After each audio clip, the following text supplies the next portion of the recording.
it's unfortunately part of the NFL this year that quarterbacks can't stay healthy. We saw it 5 snaps into the Jets season, and now Trevor Lawrence is going down. We're kind of holding our breath here.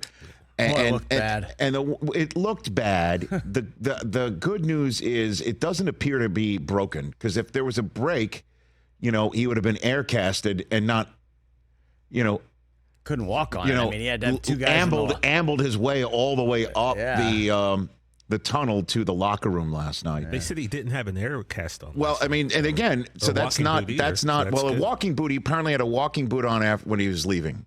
Oh, okay. So, and he was seen telling his colleagues what's going on with his injury, and there seemed to be some smiles in the locker room. And again, these are the metrics you hang your hat on until you get MRIs back, you get, X-rays back. And however, his reaction was the reaction of somebody who knew he got significantly hurt. Angry, slamming his helmet, knowing this is not just something he could go into the blue tent and come out and play. And knowing this is something that's going to last longer than this week. And knowing that this is something that's going to require some form of a rehab. Knowing that this is significant. And even if it's 4 to 6 weeks, right? Jacksonville has a home date with Baltimore on Sunday Night Football coming up in Week 15, and that's pretty big. They got to go to Cleveland next. That ain't easy. And you take a look at this stuff and see here, is it now 2 teams that are in playoff positioning? The Cleveland Browns at 7-5 at the 6th seed. Taking on the Jacksonville Jaguars, now the 4 seed. It could have been the 1 seed had they won last night. And now it's part and parcel of the NFL that looks like C.J. Beathard versus Joe Flacco in that game. And Flacco became the 53rd different starting quarterback in the NFL this year. C.J. Beathard would become the 54th. If Trevor Siemian starts for the Jets, that would be 55, and so on and so on and so forth. Mitchell Trubisky's going to start Thursday night for the Steelers. It's his first start of the season, as Pickett has been hurt before and left games, but made his appointed round the next week a couple of times. And I don't know what the answer to this is. But for the Jacksonville Jaguars, I'm not going to sit here and say that their season is over, because, this isn't the college football playoff committee. Sorry. You got your backup quarterback in Florida, so your season's over. Go enjoy some oranges. But this just in not good. And when we had Trevor Lawrence on last week, and I don't want to hear any Rich Eisen Show jinx talk from any of you folks out there, because I saw he was on ESPN sitting down too. Okay. So in advance of this game. And we were talking to Trevor last week, and the conversation with him that we had was, okay, last year you took a major step forward out of the Urban Meyer darkness retreat, and Doug Peterson is now here, and he kept talking about how Peterson's a guy who, treats them like men, and they love playing for him, and he has a great relationship with him, and he's got a collaborative relationship with him. And so that step forward led to a division crown and a playoff win in a game where, man, it was seeming like a lifetime of experiences for him and Jacksonville to be down as much as they were to the Chargers, and then coming back and winning that, then going into Arrowhead and getting that experience as well, right?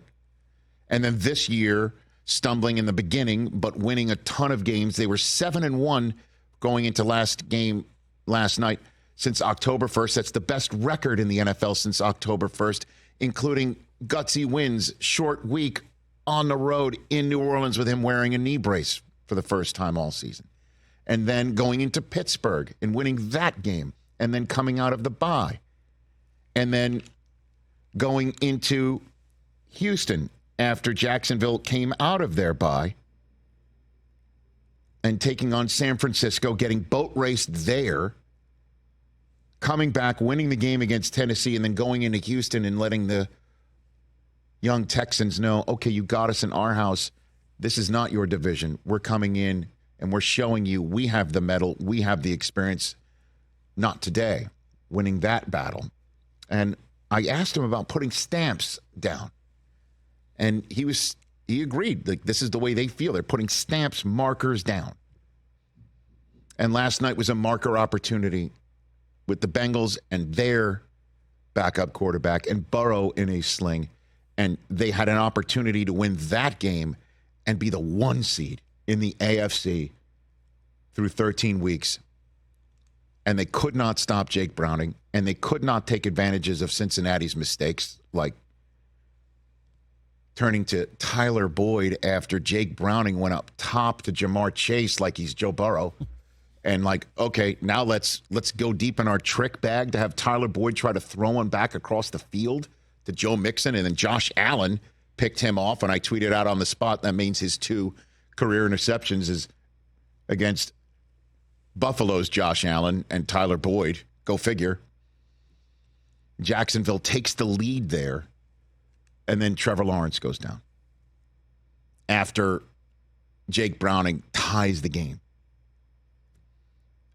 And amidst the fog of looking at Lawrence go down and banging his helmet on the turf and needing help to get off the field and then go up the tunnel. And again, I don't know, I know there's tons of golf carts in Jacksonville, Florida. I mean, I don't know why he could have refused to saying, I want to walk to I don't know the answer as to why he was, trudging his way up with who knows what of an ankle injury. And then Brandon McManus misses a field goal right on the spot. They tie the game, lose it in overtime after C.J. Beathard can't do anything with the opening possession. Browning leads the Bengals down the field methodically, and then McPherson splits the uprights, and we'll talk about the Bengals in a second. Here's what Doug Peterson had to say after the game. We'll see where Trevor's at first, and but listen, we got 100% confidence in CJ. I mean, he did a nice job, getting us down the field there and tying the football game. Should have been the game-winning field goal, but it wasn't. Got a lot of confidence in CJ, and he's a veteran player. He's played a lot of football, and if he happens to be the guy, then we get behind him and support him. Yep. McManus taking, I think, a little bit of a stray right there. Man. And if there's anybody who knows the season is not over with your backup quarterback, it's this guy. We were talking about it with Chris Long yesterday, talking about how the College Football Playoff Committee would have, dispatched with the Eagles years ago. He pushed back on that notion. And I hope we hear later on today that it's not season ending for Trevor Lawrence. As of this conversation right now, we don't know. Catch the Rich Eisen Show every single day on the Roku channel, 12 to 3 Eastern, for free.